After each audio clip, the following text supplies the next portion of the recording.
Di 2025, perbankan sudah tidak dalam ekspansi mode. Mode bisnisnya itu sudah tidak ekspansi. Tidak melakukan aksi korporasi. Pemahamannya itu karena memang perbankannya yang menghindari resiko, karena melihat situasi penuh ketidakpastian, bisa memang tidak ada pasarnya. Jadi dari sini kita bisa membaca, memang sebetulnya 2025 ekonomi dalam posisi melemah. Asuransi turun. Artinya ini mengkonfirmasi apa? Banyak orang yang klaim di asuransi. Jadi kelolaannya berkurang, dia bayar iurannya juga berkurang. Asuransi ini mewakili bahwa yang pakai asuransi itu yang dipaksa karena dia kerja di sektor formal. Begitu angkanya kecil, berarti pekerja di sektor formal kita menyusut masalahnya. Dari data OJK ini menjelaskan itu, gitu loh. Dari laporan keuangan ini kita bisa menjelaskan situasi ekonomi. Nah, ekonomi tertekan, penegak hukumnya juga cenderung dan lemah.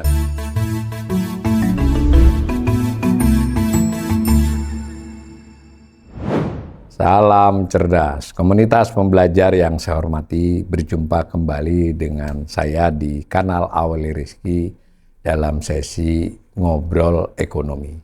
Saya masih ditemani oleh sahabat saya, rekan saya Mas Yanwar Rizky. Selamat datang kembali Mas Yanwar. Sama-sama Mas Walil. Nah, ini seperti janji terdahulu, kami mungkin untuk beberapa kali ini akan banyak membahas laporan keuangan beberapa entitas besar ya, apakah itu badan independen ataukah dia BUMN besar, atau kita tunggu juga pemerintah pusat, karena memang di bulan Juni, Juli itu pada dipublikasi luas semua laporan keuangan.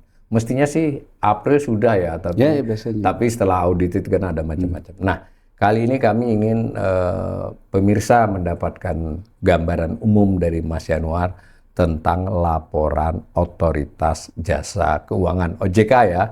Jadi mandat OJK ini di microbanking dan keuangan secara umum. Mas Yanwar pernah menjelaskan dahulunya terpisah ya, yang lembaga keuangan non-bank itu di Bapepam LK, yang bank di Bank Indonesia.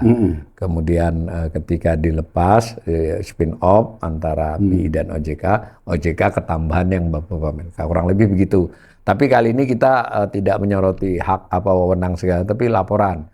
Nah, ada neraca. Neraca ini sekedar informasi aja. Mungkin kalau untuk lembaga-lembaga seperti ini memang untuk neraca diulas nggak menarik Mas, karena ya cuma catatan seperti sebuah lembaga, ada aset 12,46 triliun, ada rinciannya, ada liabilitas 6,21 triliun. Nah, disebutnya bukan ekuitas, tapi dia menyebut dirinya aset neto, Mas. Nah, aset dikurang liabilitas.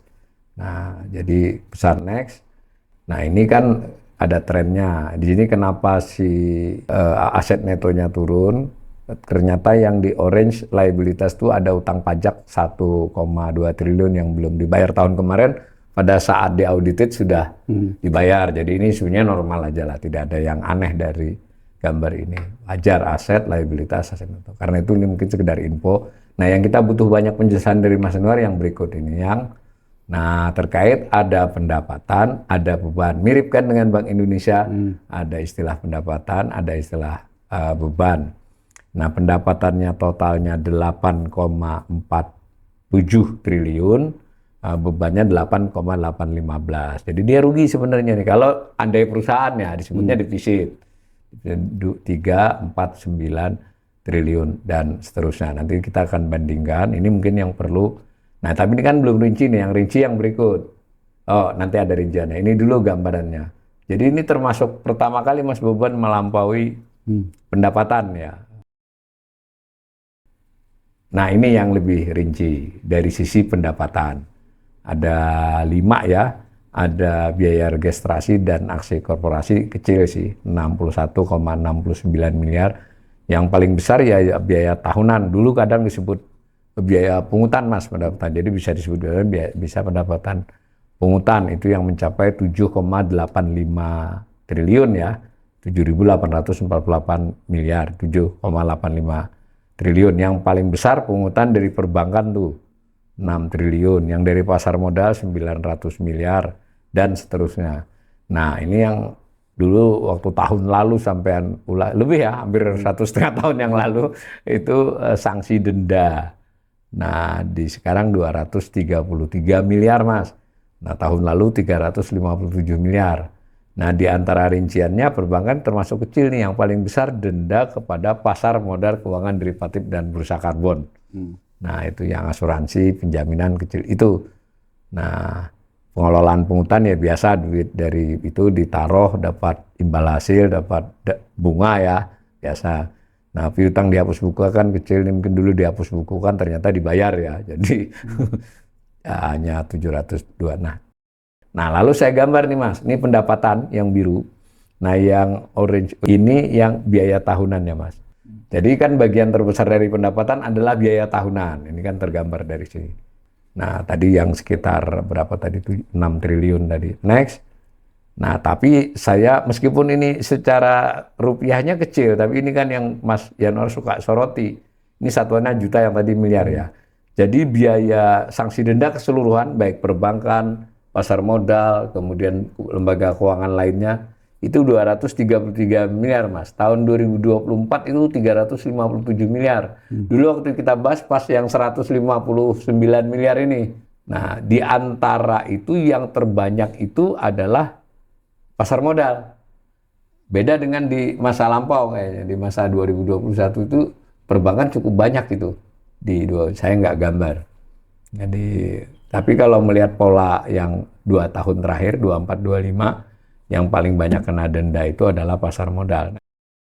Nah, jadi sebelum sampai sini mungkin dijelasin lah OJK ini dalam bahasa penjelasan laporan keuangan ini apa sih Mas kegiatannya dan dapat duit dari mana serta biayanya apa gitu. Ya, baik Mas Awalil. Jadi sebetulnya OJK ini nuansanya kalau secara aturan sebetulnya termasuk ke dalam SRO tapi badan negara. Jadi SRO itu Self Regulatory Organization. Mengatur dirinya sendiri. Mengatur dirinya sendiri. Biaya juga terkait dengan pungutan dari. Jadi orang yang menjadi objek dari perizinan itu juga orang yang dipungut. Iya. Ini ciri-ciri SRO. Orang yang diawasi juga orang yang membayari lembaga ini. Itu lazim ya? Ya, modelnya SRO. Jadi makanya banyak orang menyoroti tentang independensi. Jadi beda dengan BI ya? Beda. Kalau BI beda.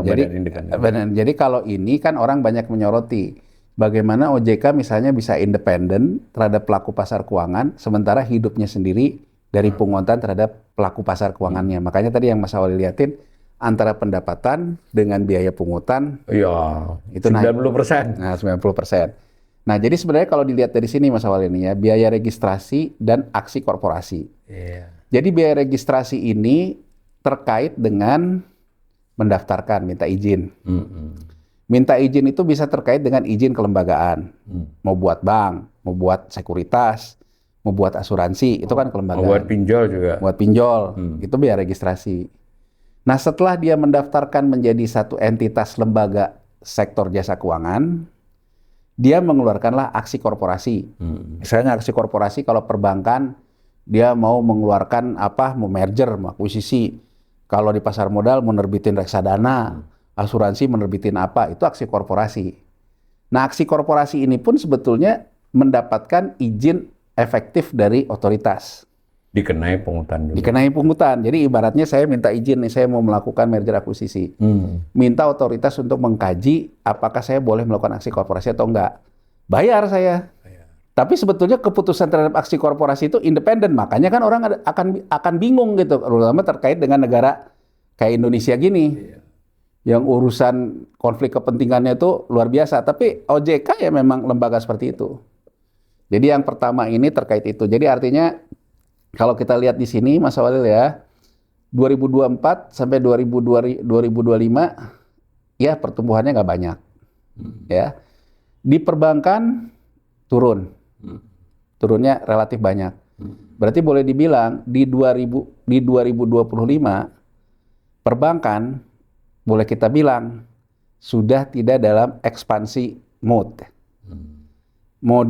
Mode bisnisnya itu sudah tidak ekspansi. Tidak melakukan aksi korporasi. Kalau nambah jelas nggak ada. Ya, kalau berartinya perbankan di tahun 2025 Iya. itu sudah minim aksi korporasi. Kan termasuk merger ya, mungkin di 2025 Ya, landai ya. bisa merger, bisa akuisisi, bisa Iya, juga itu aksi korporasi ya. aksi korporasi kan banyak terkait juga dengan dia GWM, Iya, iya, iya. kredit itu Iya. kan yang paling pokok lagi mengajukan rencana bisnis. Iya, iya, iya. Jadi sebenarnya kalau dilihat dari Ya, angka, kecil banget ya. dilihat dari angka sini saja Mas Awalil, sebetulnya kalau kita mengatakan 2025 itu perbankan itu masalahnya di demand side. Demand side-nya nggak ada. Bukan di perbankannya, Bukan di perbankan, banknya. bukan di banknya, karena memang yang selalu kita berbantah-bantahan kan, Iya. bahwa menurut Menteri Keuangan Pak Purbaya nggak ada masalah dengan demand side-nya. Banknya Banknya aja saja yang kurang nggak mau. liquid. Oh. Nah berarti kan sebetulnya perbankan tidak dalam posisi banyak mengambil tindakan ekspansi, Iya. mengambil tindakan aksi korporasi, bisa kita lihat di sini. Ya, ini kan biaya administrasi aja. Nah, biar kan ya. administrasi artinya di tahun 2025 turun jauh Ya, banget. 5 juta mungkin 1 atau 2 aksi korporasi. Iya, jadi artinya perbankan di 2025 Iya.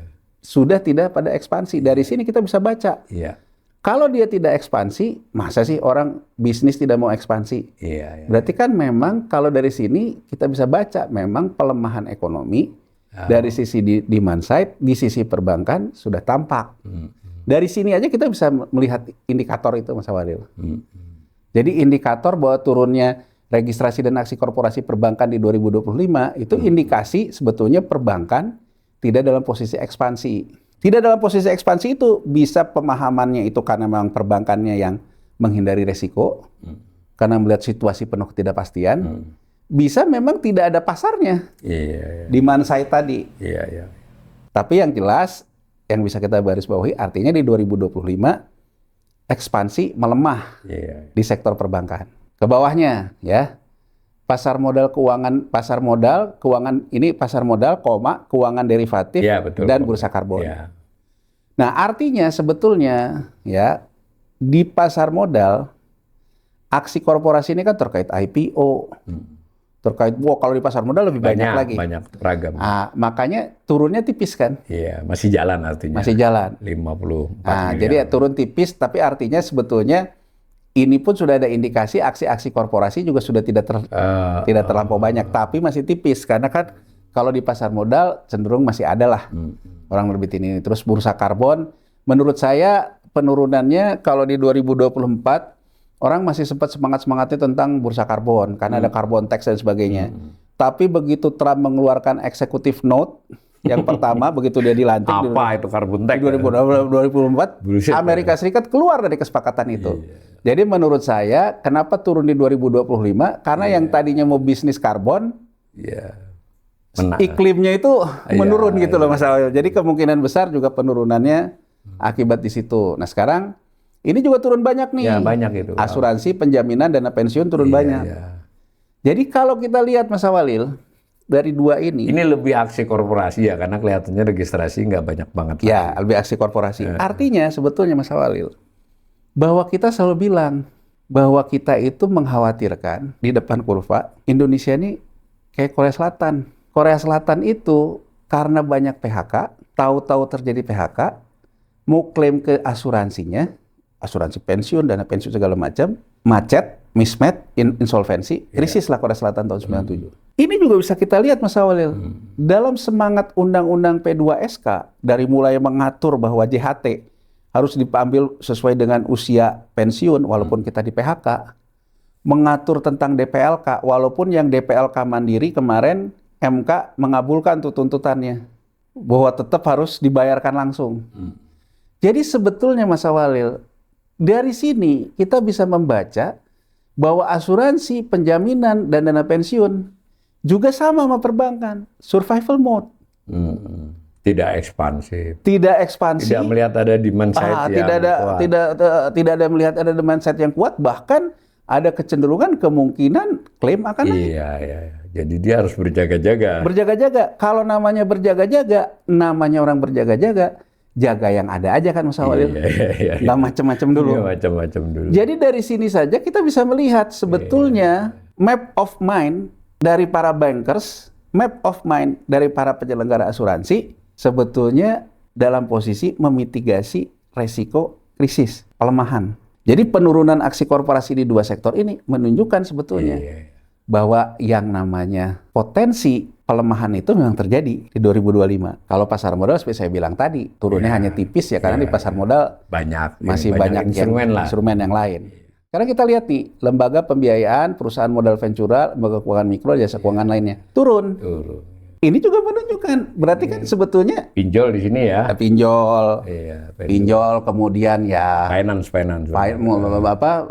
Kredit motor, segala macam. Turun Mas Awalil. Turun juga tetap ya. Jadi kalau kita lihat dari sini, dengan mengajukan izin yang turun terkait dengan aksi korporasi, sebetulnya dari sini kita bisa melihat memang sebetulnya di 2025 ekonomi melambat. Kan yang namanya usaha kalau ada peluang yang masa sih diambil. Tapi kan ini 3 sektor sekaligus loh. Perbankan, asuransi, keseluruhan sektor keuangan itu. Sektor keuangan. Nah, kalau yang ini inovasi teknologi, aset kripto sebelumnya belum ada. Belum ada. Ini kan orang mulai pengen. Ya, wajar lah ya.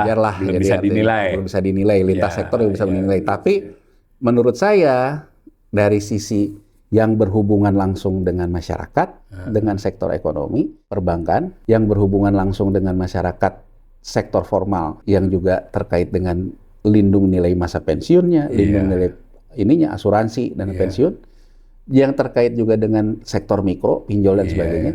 3 ini menunjukkan penurunan permohonan izin aksi korporasi.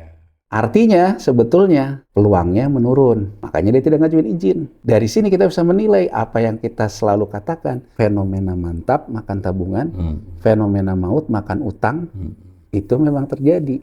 Dan disadari oleh pelaku pasar keuangan. Kan? Sehingga dia melakukan langkah-langkah ya. Ya, kalau ada peluang Mas Awalil, masa sih? Kita kan pakai logika bisnis aja. Aksi korporasi lah aksi korporasi. Berarti kan dia tidak mengajukan aksi korporasi karena memang peluangnya tidak ada. Itu asuransi punya dapatnya itu 10% loh. Dari 825 jadi 80 itu kan. Artinya tekanan kan? Iya, itu yang bank juga ya. Bank sama asuransi. Jadi tidak menambahi jenis produk, kayak gitu-gitu ya. Tidak menambah jenis produk, ya survival aja. Jadi dari situ, dari laporan keuangan OJK ini, sama ketika kita membahas laporan keuangan BI, kita bisa menilai kondisi ekonomi. Dari OJK ini, kita kalau dari BI kemarin kita melihat kondisi moneter, makro, uang beredar. Dari sini kita melihat ke lebih mikronya lagi. Industri keuangan. Industri keuangan. OJK. Industri keuangan yang berhubungan dengan masyarakatnya.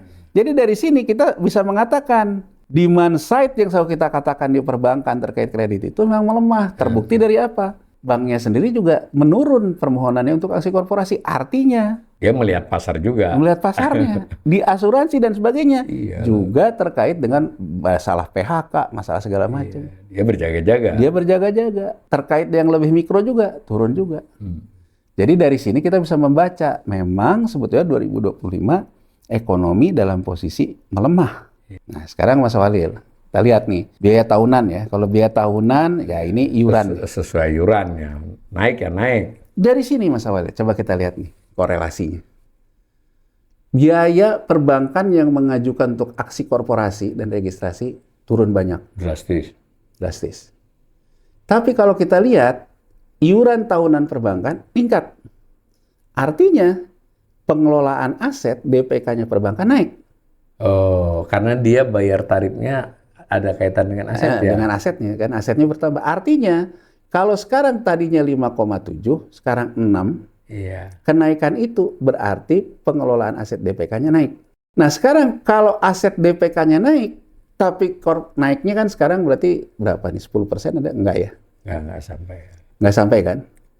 6%. Tapi penurunan permohonan untuk corporate action-nya jauh banget. Jauh banget. Jadi kalau kita pakai analisa regresi gitu ya, antara korelasi kedua hal ini, timpang.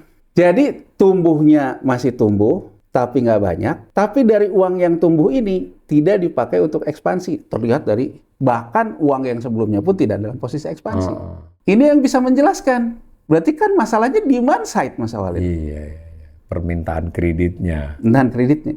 Kedua, yang harus kita lihat lagi, OJK sendiri mengatakan, Mas Walid, ya kita 2025 ya.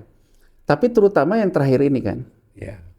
OJK bilang, peralihan dana pihak ketiga di perbankan dari rupiah ke falas itu meningkat masih 24%. Menurut OJK itu wajar. Tapi bisa nggak gini Mas Awalil? Kalau misalnya kenaikan yang sekarang iuran ini lebih didorong karena nasabah yang simpan falas di perbankan, kalau dirupiahkan naik karena nilai tukarnya naik.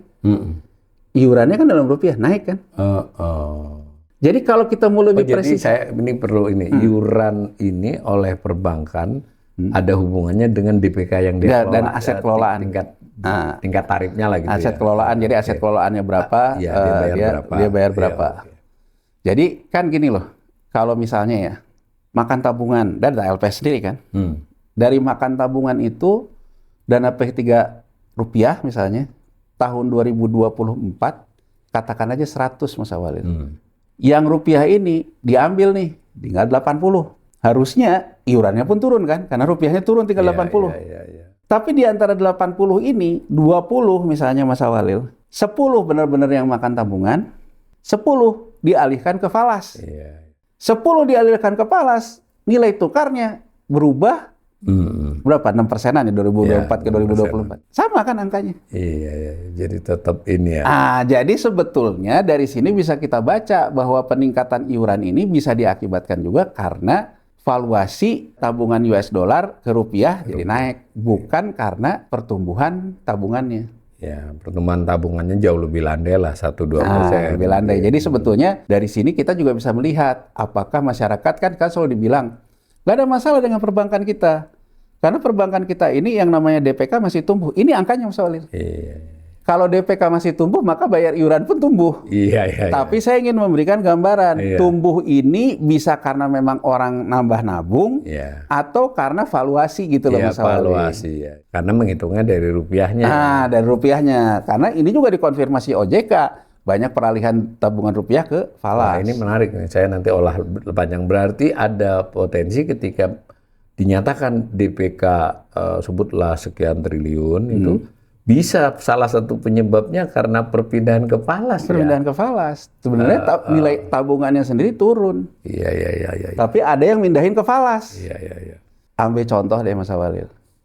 Ambil contoh saya misalnya punya tabungan 20.000 US dollar. Tabungan ini nggak pernah saya ambil kan. Ini anggap aja yang suka ngelaporin LHKPN. Begitu saya laporin LHKPN, tahun ini saya laporin misalnya ke KPK, 20.000 dikali 18.000. Tahun lalu saya melaporkan ke KPK, kursnya 16.000. Masih 16.000. Kan artinya saya naik kan? Iya, padahal duitnya masih 20.000 dolar. Duitnya masih 20.000 gitu loh. Tapi nanti orang yang baca, wah setahun aja dia tambah kaya. Belum tentu Mas Awalil. Iya. Bisa jadi ya karena memang sebetulnya tidak bertambah dia, tapi ketika dikerupiahkan ada valuasi naik. Makanya saya selalu menyoroti secara kritis ketika OJK maupun BI mengatakan, bahkan Menteri Keuangan, DPK-nya masih tumbuh, tar dulu. Harus kita lihat rinciannya. Kita lihat dulu rinciannya. Kalau yang nambah itu sebetulnya karena valuasi dari falas, ya sebetulnya tidak ada pertumbuhan, malah cenderung penurunan. Dan ini bisa dijelaskan dengan kenaikannya ini, Mas Awalil. Kan nggak banyak nih. Nah ini bisa kita lihat sebetulnya kalau pakai logika sederhana, ya ini sih lebih banyak karena peningkatan DPK falas dikerupiahkan. Jadi sebetulnya boleh dibilang dari sudut pandang masyarakat penabung pun cenderung sebetulnya melemah. Landai lah. Landai. Coba yang grafiknya. Ini. Iya ya, melandai ya. Ini 23, 24 ini landai. Nggak seperti ini naiknya ya. Jadi ini kan turun nih. Dilihat nih yang ini nih Mas Walid. Pendapatannya naik, biaya ininya ke bawah kan. Artinya sebetulnya bahwa tekanan terhadap tabungan itu ada. Ini dua-dua melonjak ya. Ini terkait dengan banyak hal tadi. Dua-dua ini banyak orang kaya. Tapi kan gini Mas Awalil, kalau sekarang kita lihat, kalau orang ya yang betul-betul kelompok yang memang betul-betul penabung nih, nggak makan tabungan, misalnya punya nih rupiah, katakanlah rupiah 1 miliar. Dia kemudian melihat ketidakpastian ekonomi. Di Januari sampai Maret boleh nuker 100.000 US dollar. Cuman pakai mobile banking. 1 miliar ini ketika dia tukarkan di Januari, itu 16.400 kan Maurice. Ya, 16.400 berarti kan anggap aja dia dapat 100.000 US dollar. 16.400, 100.000 US dollar, 1,6 miliar rupiahnya yang dialihkan. Hari ini uang dia yang 100.000 US dollar tidak bertambah sebetulnya. Rupiahnya sudah 18.000. Jadi 1,8 miliar. 1,8 miliar. Jadi ya seperti saya bilang Mas Walil, emang dunia ini nggak fair. Yang kaya tambah kaya gitu loh. Ya kan? Nah ini kan yang sekarang mulai BI atur nih. Nggak boleh 50.000, 25.000, 10.000. Kalau nggak ada underlying-nya. Nggak ada kebutuhan untuk bayar impor. Nah, tapi kan itu juga akan jadi petaka juga Mas Walil. Kalau sekarang misalnya 1 miliar di Januari bisa saya geserin. Tapi karena saya ini orangnya duitnya banyak gitu ya.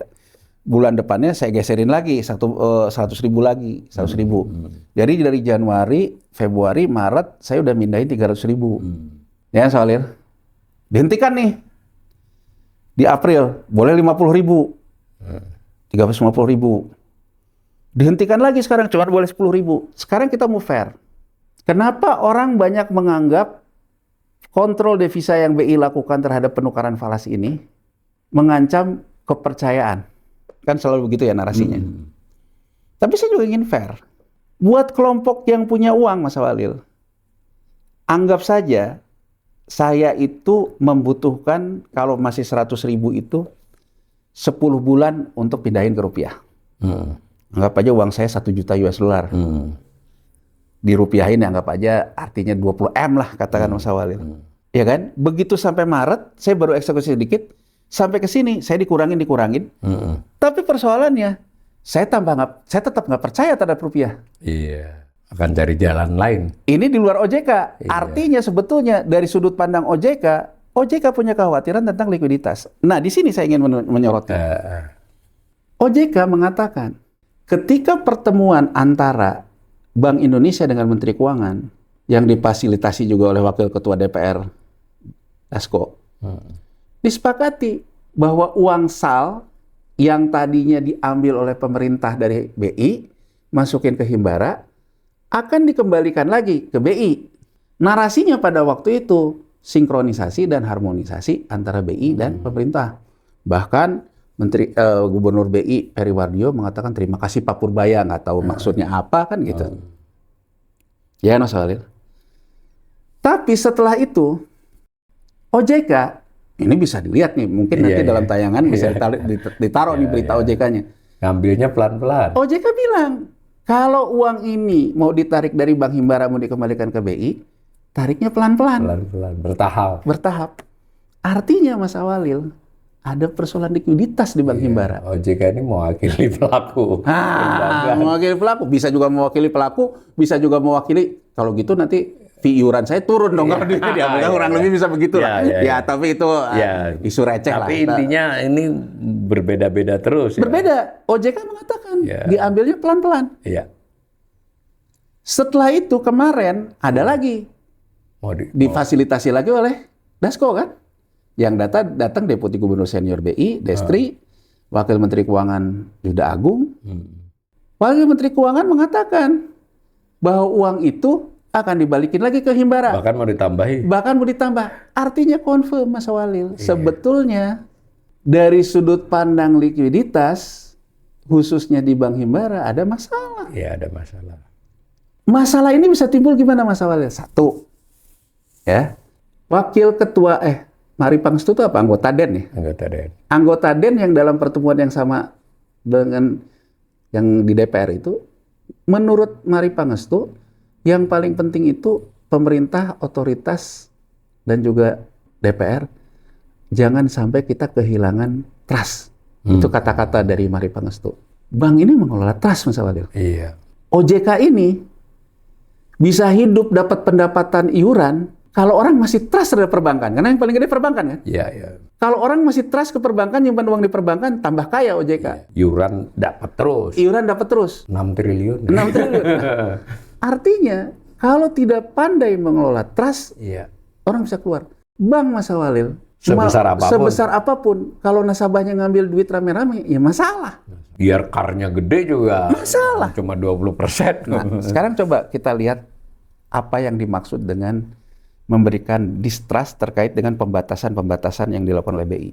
Sawalil, kalau sekarang saya nyimpen uang di perbankan, saya menganggap bahwa rupiah semakin gak ada nilainya, saya mau mindahin ke falas juga dibatasi tinggal 10.000, maka saya sebagai nasabah punya pilihan lain. Saya tarik aja uangnya dari perbankan. Ada opsi-opsi lain yang Ada opsi lain. Ya kan? Jadi artinya dari yang tadinya itu saya cuman punya kebutuhan melakukan hedging terhadap aset rupiah saya, karena saya ngelihat US dollarnya seperti ini, tadinya saya tetap percaya, udah simpan di bank aja deh. Tapi saya ingin dalam falas, dalam US dollar, karena saya cuma menghedging. Tapi karena menghedging pun dilarang, saya tarik uangnya. Ini kan yang orang bilang, sekarang BI batasin lagi. Bahwa kalau transaksi ini dibawa ke luar negeri, dibatasin lagi oleh BI. Artinya kan BI membatasi nih, kalau orang misalnya tarik dari sini, pindahin misalnya ke perbankan luar negeri, dibatasin kan, transaksi underlying ini. Makanya Mas Awalil, kita harus ngelihat juga fenomenanya, kenapa pas saham itu jual terus? Karena kalau saham jual terus, saya tukar saham, saya dapat rupiah. Saya punya transaksi underlying Mas Awalil. Jadi saya ingin fair juga loh. Transaksi asing itu belum tentu asing, bisa juga dalam tanda petik asing. Yanuar Awalil cuman mau mindahin duitnya dari lokal keluar, tapi kena pembatasan lewat instrumen pasar saham. Lewat instrumen pasar saham, maka yang akan saya buka difasilitasi oleh global custodian. Saya membukalah rekening bank custodian, entah di Singapura, entah di mana. Posisi saya cuma di asing. Saya beli dulu pakai rupiah saya yang di bank saya.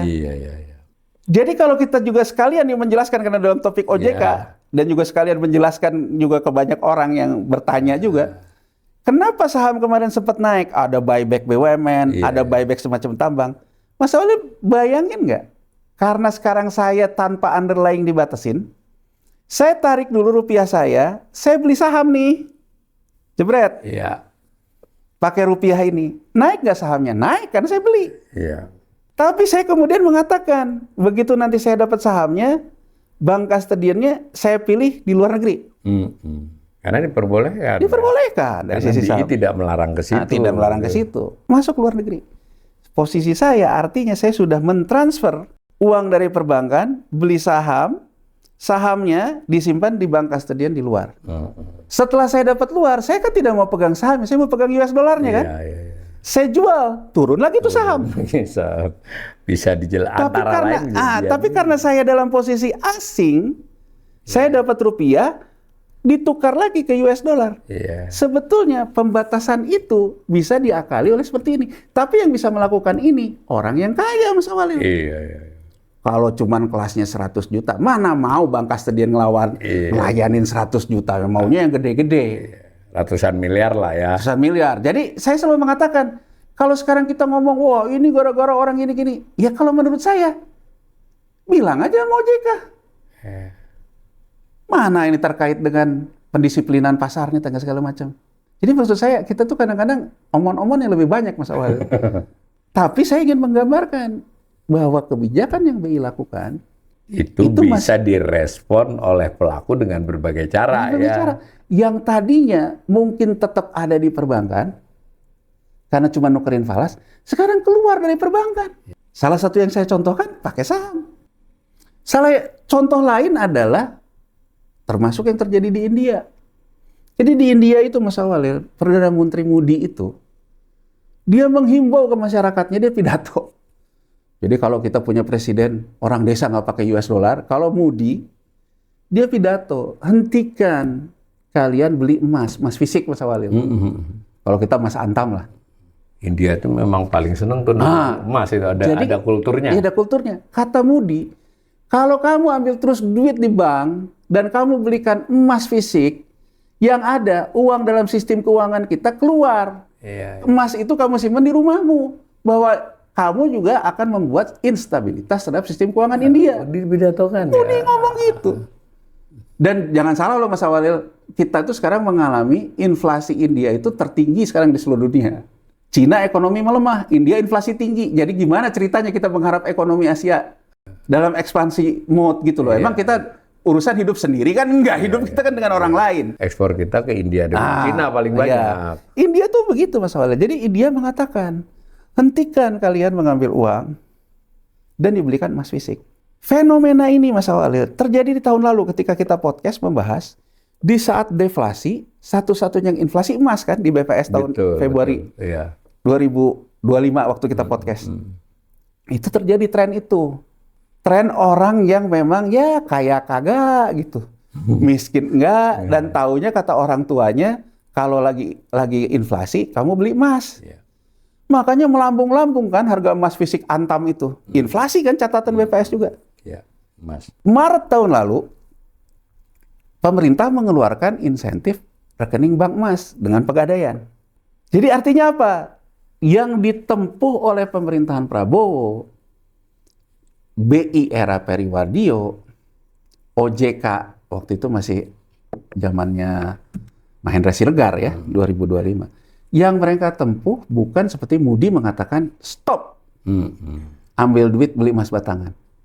Yang dia lakukan artinya apa?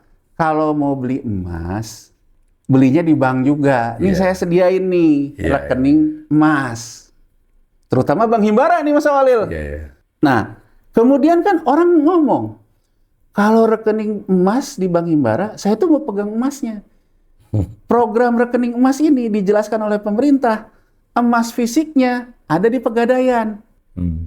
Karena Pegadaian, orang yang mau ngegadain emas fisik ke Pegadaian. Jadi back to back lah antara Bank Himbara dengan Pegadaian. Makanya ini juga bisa menjelaskan Mas Walil. Salah satu yang diumumkan laba tinggi Pegadaian. Karena Pegadaian menerima limpahan Bank Mas. Nah, tapi ini sebetulnya program ini tidak terlampau sukses loh Mas Walil. Karena persepsinya kalau orang yang ya cuman kayaknya di dagang bubur, misalnya, bukan saya mengatakan dagang bubur susah lah. Kalau dagang bubur bisa punya emas 2 kilo kita aja nggak bisa Mas Walil gitu loh. Jadi kan dagang bubur tuh jangan sembarangan loh. Tapi kan mungkin karena dia pendekatannya tradisional, nyimpen duit itu nyimpen emas, saya pegang emasnya. Ini rekening emas tidak terlalu berhasil. Tetap saja orang tetap yang berlomba-lomba mau cari emasnya fisik kan Mas Walil. Nah, tapi apa yang ingin saya katakan? Bank menghadapi yang namanya resiko crowding out. Diakali ketika crowding out-nya ke emas, diakali agar tetap di bank dalam bentuk rekening emas. Tidak terlampau berhasil. Tidak terlampau berhasil. Yang terjadi di 2026 ini, crowding out internal sebetulnya. Tetap di bank, tapi ke US dollar. Karena ini menyangkut nilai tukar yang semakin naik, dan BI perlu mengendalikan, ini dihentikan. Dari 100 akhirnya cuma 10.000, jauh banget ya. Ini, kalau menurut saya, kemungkinan besar dia akan keluar. Dalam posisi kayak gini, Mas Walil, kita bisa baca. BI, dalam posisi likuiditasnya, di tengah dia harus intervensi pasar, dia juga, kan gampangnya gini Mas Walil. BI ini kan bank juga. Banknya bank. Banknya bank. Kalau deposannya BI itu pemerintah. Kalau pemerintah ngambil duitnya, sama kayak bank kalau nasabahnya ngambil duitnya. Dia nggak bisa ngapa-ngapain. Uang dari rekening pemerintah di BI diambil, sementara pemerintah menuntut BI melakukan stabilisasi pasar. Pakai apa? Makanya di pertemuan yang tadi saya ceritain, disepakati balik lagi agar BI punya lagi uang yang dikendalikan. Tapi kalau ini uang nih balik lagi, banknya yang punya masalah. Apa yang kita bisa gambarkan di sini? Artinya Bank Himbara dapat uang yang ditaruh sal, dia sebetulnya terjadi crowding out dana nasabahnya loh Mas Walil. Dan nasabahnya yang keluar. Makanya dia membutuhkan oleh itu. Ini. Makanya begitu sal ini akhirnya juga dibalikin lagi. Sementara Bank Himbara mendapatkan banyak penugasan, KDMP segala macam. Jadi sebetulnya dari laporan keuangan OJK tadi, kita udah bisa menganalisa bahwa sebetulnya likuiditas itu ketat di perbankan. Dan akan semakin ketat di 2026 sejauh yang ketat. 5 bulan berjalan ini. Ini yang disebut pembatasan-pembatasan ini membuat perbankan tambah sulit. Misal di Bank Himbara. Ini mohon maaf, kita perlu bicara jujur. Menurut anggota DEN Mari Pangestu, yang penting memberikan kepercayaan. Mas Walil, apakah ketika Presiden mengumpulkan direksi dan komisaris Bank BUMN, Bank Himbara, Dan kemudian CEO Danantara Roshan mengatakan, Bank BUMN itu punya potensi ekonomi karena dananya lebih dari 1.000 triliun. Pertanyaannya, 1.000 triliun itu modal pemerintah atau uang nasabah? Iya. Kemudian, karena pemerintah itu pemegang saham Bank Himbara, memerintahkan untuk memberikan kredit. Nggak ada yang salah tentang populismenya, Mas Awalil. Iya. Menurunkan bunga kredit pakai perintah. Iya. Tapi kalau sekarang Mas Awalil, kita bicara jujur, dan menurut saya, ada kalanya presidennya juga harus mendengarkan sisi yang jujur. Uang ini ada persepsinya. Uang ini bukan yang punyanya, bukan nenek moyang. Ada orang yang punya uang, entah itu dari hasil kerja keras, dapat pesangon ketika dia misalnya jadi di BUMN kan gajiannya di Bank Himbara. Ya kan, dia dapat pesangon di Bank Himbara juga. Ya, nggak diambil. Nggak diambil. Begitu sekarang dia ngelihat kayak gini, waduh, kalau besok terjadi misalnya kredit macet, gara-gara di KDMP, gara-gara di gini. Logis nggak Mas Awalil? Kalau terus dia, saya tarik deh dari Bank Himbara. Jadi ketidakpercayaan tidak melulu terkait dengan kompensasi bunga ataupun kompensasi nilai tukar. Aksi pemerintah yang berikutnya ini menyentuh aspek kepercayaan dalam artian keyakinan, Mas Awalil. Bisa saja orang begini loh, saya nggak apa-apalah di rupiah terus. Walaupun orang ngomong dolar kemana, saya nggak apa-apalah. Saya juga mau ngapain sih hidup ini? Dapat sedikit yang nggak masalah. Nggak apa-apa. Tapi begitu dikatakan, loh, tapi uang saya bisa hilang. Nah, lain lagi ya. Lain lagi persoalannya.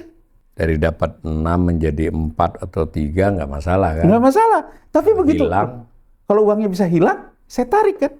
Nah, jadi dari angka tadi Mas Awalil yang cuma tumbuh kecil, dari valuasi, saya ingin melihatkan di 2026 ini lebih menarik lagi loh. Bisa jadi memang sebetulnya dana pihak ketiga tuh turun loh. Karena pembatasan ke falas pun dibatasi. Iya. Nah, coba lihat lagi ke yang tabel tadi nih. Jadi itu ya, menjelaskan dari angka itu, kita menjelaskan kondisi ekonomi. Sekarang kita lihat Mas Awalil. Biaya tahunan pasar modal, keuangan derivatif, dan bursa karbon meningkat tajam nih. Ini peningkatan tajam ini apa? Karena bursa karbon. Kan banyak yang tadi banyak dengan di atas banyak aksi korporasi, ada biaya tahunan. Bursa karbon. Jadi ada bursa karbon bursa karbon mulai masuk ke sistem. Gitu ya. Jadi artinya ini asuransi turun. Pak, terkonfirmasi dengan yang atas lagi. Artinya ini mengkonfirmasi apa? Banyak orang yang klaim di asuransi. Jadi kelolaannya berkurang, dia bayar iurannya juga berkurang. Ini menggambarkan bahwa kondisi ekonomi tidak baik-baik saja loh. Buktinya asuransi dana kelolaannya turun. Kalau asuransi dana kelolaannya turun, berarti bayar klaim. Bayar klaimnya lebih dari biasanya. Kalau perbankan tadi kita menceritakannya lumayan banyak asumsi kan. Ada asumsi crowding out, asumsi emas. Kalau ini simpel aja misalnya turun. Luar biasa loh turunnya. Iya, 200 triliun. Turun. Berarti dana kelolaannya turun, berarti banyak klaim. 25% turun. Oh, ngeri ya. Makanya kita selalu mengingatkan Mas Awalil, yang bahaya itu potensi kelas menengah yang gelisah, sudah gelisah, besok dia di PHK, PHK pun nggak bisa ngambil asuransi. Nggak bisa. Korea Selatan 97. Kalau kita ngomongin technical, bahwa kita sekarang ekonomi kuat, iya. Tapi kalau Anda tidak bisa mendelivery persoalan-persoalan ini, krisis itu dipicu oleh apa? Oleh kegagalan ini. Jadi dari angka laporan keuangan OJK ini, Mas Awalil, kita perlu mengatakan, pemerintah, ada sinyal nih. Ada sinyal nih. Buruk. Sinyal buruk. Dana kelolaan asuransi turun. Berarti banyak orang ngambil klaim. Gimana cerita 2026 kan? Iya. Ini 25 baru. 25 loh. Belum lagi muncul, JHT dipajakin. Tambah rumit persoalan kita, Mas Awalil. Iya, benar itu. Ya, tambah rumit persoalan kita gitu loh. Jadi artinya ini menunjukkan bahwa tekanan sedang terjadi di lembaga-lembaga asuransi dana pensiun karena klaim yang meningkat. Klaim yang meningkat kalau berdasarkan data aktuaria saja, itu kan usia. Berarti kan kalau klaimnya meningkat tajam, tanpa ada yang menimpa. Berarti bukan soal usia. Ada dua hal nih Mas Awalil. Kan gini, usia pensiun 55 katakan. Yang keluar 100. Tapi sektor formal merekrut lagi tenaga kerja Gen Z yang baru lulus 200. Angkanya kan net off. Angka ini juga bisa menjelaskan. Keluar karena orang pensiun, dia tidak merekrut lagi. Sehingga dia tidak bayar iuran lagi. Ini yang Dan selalu nambah saya iuran. katakan, lihatlah demo mahasiswa dari sudut pandang harapan. Iya. Cari kerja itu susah, Mas Awalil. Ini bisa dijelaskan dari sini. Kan kalau usia pensiun nggak bisa kita larang dong. Iya. Begitu orang pensiun dia klaim, masa kita larang nggak boleh klaim orang dia udah pensiun. Iya. Tapi kan logikanya ketika kan ini apa? Satu hilang 1000 berganti itu kan. Iya. Buat asuransi dana pensiun, ada yang pensiun tapi digantikan oleh iuran baru orang-orang yang menjadi masuk pekerja formal. Artinya sekarang ada tren dari sini, setelah orang itu pensiun, perusahaan tidak kembali merekrut. Iya. Ini juga menjelaskan, artinya sinyal lapangan pekerjaan kita juga Di menyempit. sektor formal yang bayar BPJS ya. Ya karena kan kalau asuransi mah orang sektor formal, Mas Sektor Awalil. formal. Coba kita tanya tukang bubur. Berarti terkonfirmasi dengan data BPS dong. Iya, Mana coba sektor? kita tanya misalnya tukang bubur, Pak, Bapak punya asuransi nggak? Nggak, Pak. Kalau Mas, saya punya, Pak. Kan gitu loh. Asuransi dia adalah Jadi dengan artinya memiliki- asuransi ini mewakili bahwa yang pakai asuransi itu yang dipaksa karena dia kerja di sektor formal. Iya. Begitu angkanya kecil, berarti pekerja di sektor formal kita menyusut, Mas Awalil. Iya. Dari data OJK ini menjelaskan Iya. itu, gitu loh. Dari laporan keuangan ini kita bisa menjelaskan situasi ekonomi. Nah, terus nih, lembaga pembiayaan Ya, modal turun Ventura, sedikit. turun Mikro, dikit lah, ya. ini lembaga mikro lah, ya. Seperti yang di atas tadi. Ya itu pinjol, Ini 1-2 ini terhubung ya. pinjol, ya lintas sektor segala macam. Dah ya. Jadi Mas Awalil di butir 1, butir 2 ini, laporan OJK ini karena dia lembaga negara, kita bisa menjelaskan kondisi ekonomi. Yang sudah saya jelaskan tadi. Nah, sekarang kita lihat nih, sanksi denda. Ya, sanksi denda di perbankan itu naik tipis. Artinya, Mas Awalil, OJK yang ngurusin perbankan itu banyak melihat ada pola-pola, terutama mungkin perbankan terkait dengan fungsi treasury-nya, penempatannya ketika di pasar uang, Iya. dan segala macam. Ini juga sebenarnya ada tendensi, ada peningkatan pelanggaran yang dilakukan loh. Ya. Jadi kalau kita lihat di butir satunya tadi, aksi korporasinya menurun. Minim. Kemudian dana pihak ketiganya tumbuh dikit juga kecenderungan karena karena valuasi. Tapi dendanya meningkat. Berarti kan sebetulnya perbankan spekulasinya meningkat. Pengelolaan Karena spekulasinya. denda perbankan itu kebanyakan dengan soal kepemilikan terhadap surat berharga ya. Pasar uang juga Mas Awalil. Pasar uang juga. Jadi bisa juga dia menempatkan treasury. Iya. Misalnya kemudian Nyerempet aturan atau melanggar. melanggar aturan, melanggar limit, melanggar apalah. Ya. Terus kadang-kadang juga bisa juga dia memfasilitasi nasabah melewati limit. Misalnya saja ada larangan dari BI konversi falas tanpa underlying misalnya sekarang 10.000. Tapi perbankannya mecah-mecah jadi beberapa nama misalnya. Ketahuan didenda sama dia. Jadi ini membuktikan bahwa di saat ekonomi tidak ekspansif, di saat dana likuiditas ketat, spekulasi berlebihan di perbankan sebagai pengelola dana personalnya lah paling nggak. meningkat. Ini terlihat dari dendanya yang meningkat. Tuh ya. Nah kedua, pasar modal turun drastis. Pertanyaannya simple. Jadi nggak ada dong goreng-menggoreng itu. Iya, buktinya ini turun. Turun gitu loh. Artinya, kalau gitu ceritanya, MSCI yang mulai dari Februari 2025, November 2025, MSCI Tidak ditindaklanjuti itu. artinya MSCI omon-omon dong. Omon-omon, buktinya tuh turun. Tapi kalau MSCI omon-omon, kenapa kita panik? Ini menunjukkan menurut saya bahwa sebetulnya nggak dikerjain dong. Kan tuduhan MSCI gencarnya dari Februari 2025. Iya, dari setahun setengah yang lalu. Artinya kalau kita meresponnya ke arah penegakan hukum, harusnya naik. Iya. Ini malah turun. Jadi di sini menurut saya, balik lagi Mas Awalil. Orang ada yang nanya ke saya, banyak yang nanya. Bilang bahwa nggak ada solusi. Saya tutup mata bahwa ini oligarki dan asing ngegoreng saham, ngalihin uang.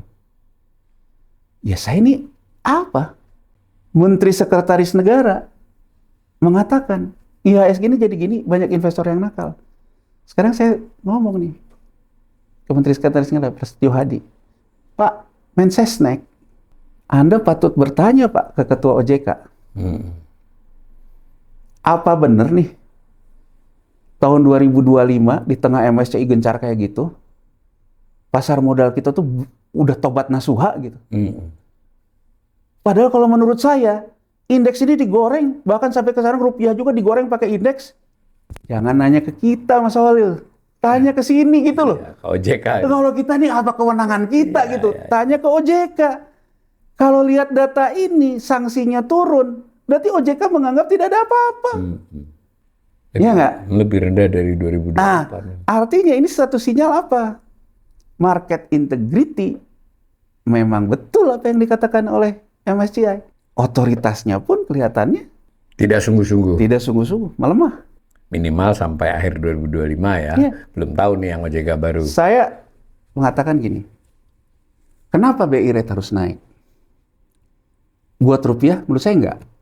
BI rate harus naik, upaya dari BI memberikan amunisi ke perbankan untuk menahan orang menarik rupiahnya dari pendekatan bunga. Ya. Jadi kurang lebih, saya bisa ngomong ke nasabah rupiah saya, sekarang dibatasi oleh BI, nggak boleh ke falas. Tapi Mas Walil menarik, saya bilang ke Mas Walil, saya bank nih, Pak Walil, ini BI rate-nya sekarang udah mau 7 loh, udah mau 6 loh Pak. Kalau BI rate-nya udah mau segini, saya bisa kasih ke Bapak 7. Rupiah itu kan melemahnya 7% Pak Walil. Jadi Pak Walil, jangan khawatir lah. Walaupun Pak Walil sekarang nggak bisa pindahin ke US dollar, tapi Pak Walil akan saya berikan kompensasi yang sama. Jadi BI rate fungsinya apa? Menahan likuiditas rupiah karena BI membatasi ruang gerak pindah ke falas kan. Tapi kalau Mas Walil punya prinsip, enggak deh, saya nggak percaya kok sama banknya. Saya memang pengen lariin uangnya keluar. Mas Walil lariinnya seperti yang saya ceritakan tadi. Beli saham dulu, sahamnya taruh di bank custodian. Ini bisa nggak pakai instrumen intervensi? Enggak. Ini perannya OJK, Mas Walil. Jadi kita sekarang menstabilkan rupiah tidak melulu lewat BI rate dan intervensi. Ada bagian lain memang fungsi penegakan hukum. Atas asumsi cara berpikir logika ini, saya menjawabnya dengan angka ini. Oh ternyata memang tidak ada dalam kerangka berpikir otoritas kita melakukan kebijakan yang namanya pendisiplinan pasar. Jadi kalau menurut saya, kalau mau perang sama oligarki, ya perang yang serius dong. Jangan cuman gertak doang. Gertak doang. Ya kalau perang yang serius bisa ditunjukkan dari sini, Mas Walil. Ya, itu yang itu. Nah sekarang di asuransi dana pensiun naik nih. Sama kayak perbankan kan artinya Mas Walil.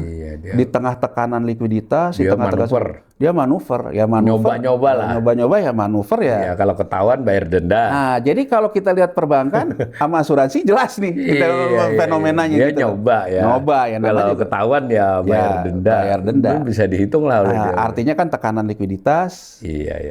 Ya kan? Dia juga mencoba manuver, kena banyak denda. Nah, perlu ke usaha. Ya ini mah inilah ya.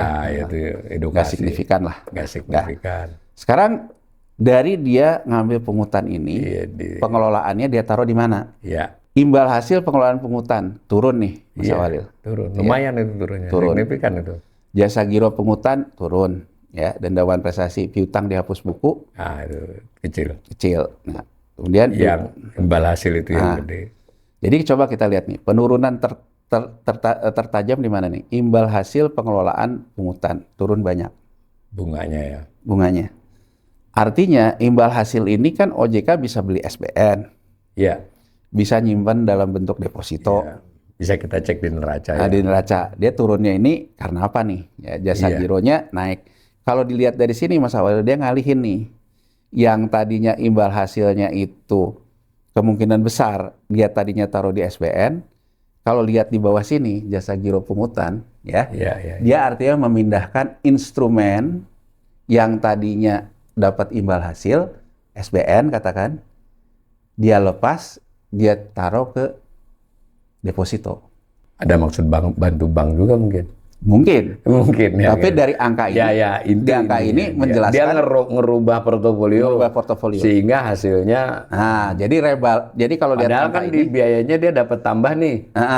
Di situnya malah imbal hasilnya malah berkurang. Jadi rebalancing, dia kurangin portofolio surat berharga, dipindahkan ke deposito. Ini yang menjelaskan. Pengelolaan dendawan prestasi ya terkait itu denda di biasa. atas ya, pengembangan dana pungutan ya lebih kecil lah. Coba yang denda tuh kalau anunya trennya denda. Nah ini Nih. denda itu yang biru ya. Denda keseluruhan itu. Nah, denda keseluruhan Iya. kalau kita lihat trennya sebetulnya di drive oleh pasar modal. Trennya di daerah. Ya karena tadi perbankan naik, asuransi Iya, naik, tapi kan dia nggak signifikan. Iya kecil. Nah artinya sebetulnya di tengah banyak isu orang menyoroti, sebetulnya tindakan penegakan hukum OJK tuh melemah loh. Iya turun itu. Udah cukup ini ya tajam. Tuh. Tajam. Jadi kalau sekarang orang mengatakan bahwa oh ini, saya sekarang mengukuhkan solusinya. Ya solusinya pemerintah tanya aja ketua OJK. Jangan tanya kita dong Mas Walil. Tapi jangan-jangan 2020 naik mas. Ya kita lihat. Kita tunggu ya. Kita tunggu aja. Tapi maksudnya Iya ini dari kita sini bicara setahun. Dan MSCI Februari 2025 ya. Februari 2025 awalnya. Yang pertamanya. Berarti kan ya. memang kalau MSCI sampai sekarang ngegantung terus, memang responnya salah menurut saya. Iya.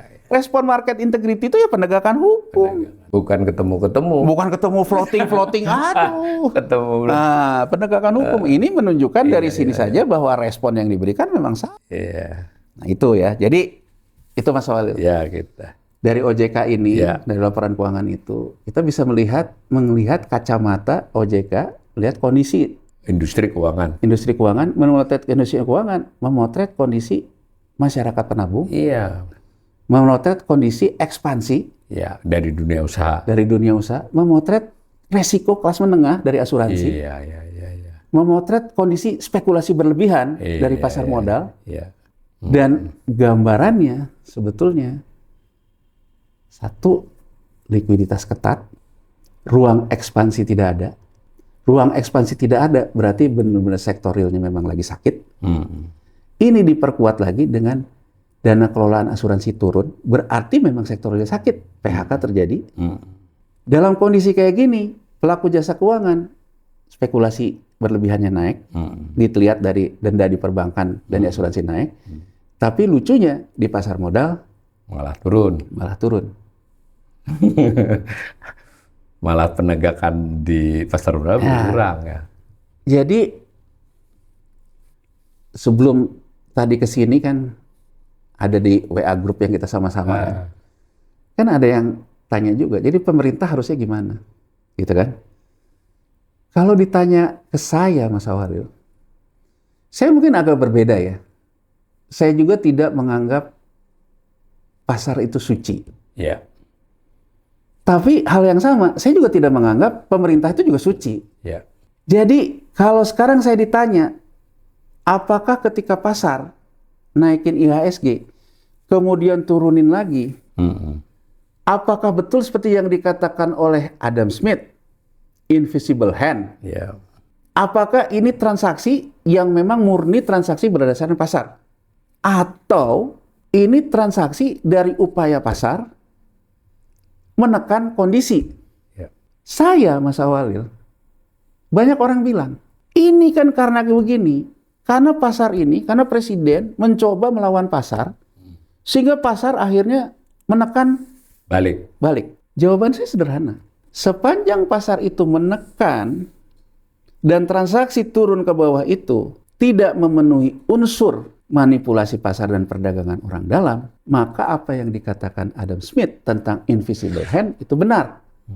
Bahwa orang entah itu dapat wahyu, entah itu dapat wangsit, entah itu dapat baca analisa fundamental, dia melakukan koreksi. Iya. Tapi kalau ketika dia turun ke bawah ini, dia juga yang beli-beli di bawahnya. Ada sesuatu nih. Menurut saya, ya kan, itu tidak masuk ke dalam invisible hand dong. Iya. Jadi menurut saya daripada kita bertempur, dan mohon maaf nih, sekali lagi saya mungkin dengan bahasa yang halus, saya berharap pemimpin tidak mengadu domba antar masyarakatnya. Walaupun saya terserah sih, mau ada yang komen di komen juga bilang kita mau antek siapa, tapi nggak ada gunanya kita ribut satu sama lain. Jadi kalau sekarang kita menganggap bahwa kita lagi dikerjain oleh asing dalam seperti ini, menurut saya karena kita lagi bahas laporan keuangan OJK, kita hanya cuma bisa bilang ke pemerintah, ke DPR, panggil OJK itu bukan untuk seremonial macam-macam gak karuan. Iya. Bilang ke dia, laporin ke kita, ini transaksi benar-benar mekanisme pasar atau ada upaya-upaya yang melanggar hukum. Iya. Kalau ada upaya melanggar hukum, negara sebagai penegak hukum melakukan penegakan hukum terhadap perbuatan melawan hukum. Dan harus konkret ditunjukkan. Konkret. Jadi kalau sekarang nggak perlu juga kita bahas tentang asing, oligarki. Iya. Kita membahas tentang market. Ya. Kalau market ini mengkoreksi pakai mekanisme pasar, nggak ada yang bisa kita bantah, Mas Awalil. Artinya sebetulnya bahwa market itu suci adalah benar. Dalam konteks ini. Dalam konteks dalam ini. asumsi ini. Tapi sekarang saya pakai cara berpikir pemerintah dan para buzzernya. Iya. Bahwa market lagi ngerjain pemerintah. Iya. Kalau market lagi ngerjain pemerintah, pastikan bahwa market ini tidak suci. Iya. Yang punya ruang untuk memastikan pasar market ini tidak suci, bukan dari pidato ke pidato, Mas Awalil. Tindakan tapi konkret. tindakan menemukan 2 alat bukti hukum. Iya. Yang bisa melakukan itu siapa? OJK. Oke. Jadi kalau OJK-nya mengatakan, Pak, Bu, ini benar-benar market mekanisme, ya pemerintah harus menyadari, oh berarti memang pasar menghukum saya. Tapi kalau OJK mengatakan, Pak, Bu, ini ternyata juga ada perbuatan melawan hukum, maka saya bisa bilang ke market, Anda nggak murni menghukum saya, Iya. Anda nggak gertak saya. Tapi kurang terbukti dari nilai denda ini. Jadi yang salah siapa, Mas Awalil? Iya. Kalau kita dijahatin, diceritain buruk, kalau kita nggak buruk ya itu hilang sendirinya kan? Nah, tapi Mas Awalil, ya saya juga nggak mau. Tapi kan saya gini loh, saya sepanjang usia saya sejauh ini, saya mungkin bersyukur juga ya pernah diberikan perjalanan hidup meriksa ketika krisis moneter, dari mulai kasus macam-macam sampai kasus segala macam. Saya tuh melihat begini, Mas Awalil, bahwa pada akhirnya gitu ya, bahwa yang namanya penegakan hukum itu adalah kunci. Jadi saya gini, Mas Awalil, kita ini ekonom. Ekonom itu selalu mengatakan ceteris paribus. Dalam perjalanan saya, Mas Awalil, ceteris paribus itu harus dipastikan oleh kepastian hukum, oleh penegakan hukum. Jadi kalau kita tidak menegakkan hukum, tidak memberikan kepastian hukum, sebetulnya ceteris paribus itu sudah goyah dari mulai cara berpikir, Mas Awalil. Jadi yang saya lihat, untuk memastikan bahwa pasar itu punya market integrity, bukan kita mengatakan bahwa pasar itu suci. Saya mungkin nggak bosan-bosan berapa kali dalam podcast dengan Mas Awalil ketika bahas pasar modal, saya selalu meng-quote apa yang dikatakan oleh Richard Grasso. Richard Grasso ini, ya kalau di kita, di Root Bursa Efek Indonesia, dia ini adalah CEO-nya New York Stock Exchange. Tapi Richard Grasso ini kenapa banyak dikenang? Karena dia melalui beberapa krisis lah, ada bubble.com, ada segala macam gitu. Jadi, dan ada kasus-kasus besar, ada Wall Street crash dan sebagainya. Nah, yang menarik dari Richard Grasso tuh gini, orang nggak boleh protes ke saya karena tahu-tahu misalnya indeks itu menipu, saham itu menipu. Karena saya tidak bisa mencegah perilaku orang spekulasi berlebihan. Tapi orang boleh protes ke saya, begitu saya tahu ada perbuatan spekulasi berlebihan, saya diam aja. Saya diam aja. Orang boleh protes ke saya. Oke. Karena itu di bawah otoritas saya. Bahasanya tidak percis sama seperti itu, tapi kurang lebih gitu. Kalau bahasa percisnya sih, Richard Grasso mengatakan gini, menghapuskan yang namanya manipulasi dan perdagangan orang dalam menjadi efisien market hypothesis sama dengan 1, artinya 0. Pasar yang tanpa manipulasi, pasar tanpa insider trading, pasar tanpa bandar. Nyaris tidak mungkin. Tidak mungkin. Dia bilang, karena pasar membutuhkan likuiditas, likuiditas itu juga membutuhkan spekulasi. Menurut Richard Grasso, yang paling penting spekulasi itu dikendalikan, tidak berlebihan. Dan kalau ada spekulasi berlebihan, dilakukan penegakan hukum. Jadi Mas Awalil, kalau sekarang saya bilang, udah, penegakan hukum, hentikan. Oh, kalau nggak ada likuiditinya, apa menariknya pasar ini? Makanya Mas Awalil, saya menjawabnya sederhana sebetulnya. Berapa toleransi likuiditas volatility yang kita tolerable? Ya di rapat KSSK lah. Iya. Ada BI. Karena dari ceritanya Mas Yarman itu terhubung. Nggak bisa diputuskan soal BI saja, OJK saja, fiskal saja. Ini harus bersama-sama. Artinya di rapat KSSK diputuskan. Berapa yang kita toleransi Ya. volatilitasnya? Kalau udah lewat angka toleransi ini, Intervensi kita. apa yang bisa kita lakukan? Satu, intervensi, BI. Kedua, penegakan hukum. Ya, untuk mereka-mereka yang Kan gini loh Mas Awalil, kalau kita nge-refer sama omongan Richard Grasso, kalau semua kita tindak, nggak ada likuiditasnya. iya. Ya kan sama aja dengan main bola Mas Awalil. Iya, Ada pelanggaran dikit ya kita biarin. Kalau nggak menarik pertandingannya. Yang penting begitu gol, kalau offside kita VAR. Iya. Kan kurang lebih gitu loh. Seninya tuh di situ. Jadi kan kalau sekarang kita lihat, ini kayaknya volatilitasnya udah berlebihan nih. Coba pakai VAR deh. VAR-nya siapa? OJK kan? OJK. Oh ternyata dia nih, ada offside nih. Ditindak. Tindak. Kartu kuning, kalau perlu kartu merah. Iya. Jadi kalau saya tidak perlu kita sentimen berlebihan, ngomong berlebihan-lebihan. Kalau kata anak sekarang lebay lah.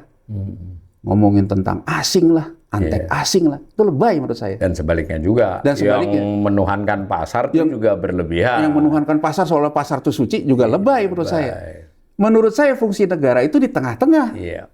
Sekarang negara mengatakan kalau cuman Anda mainnya segini, saya masih toleransi. Iya. Tapi kalau mainnya udah sampai ke sini, saya nggak bisa toleransi. Iya. Nah kalau sekarang sampai sini aja kita masih toleransi, siapa yang salah? Iya. Yang salah kita kan? Memang kita membiarkan diri kita untuk dispekulasi berlebihan soalnya. Jadi dari OJK laporan keuangan ini menurut saya OJK masih belum menjawab menjadi otoritas yang diinginkan. Dan kalau ngomong bahwa soal SRO, ya New York Stock Exchange juga SRO Mas Awalil. Tapi dia bisa melakukan itu. Jadi ini kan kultur kan. Walaupun dalam beberapa hal juga saya setuju sih.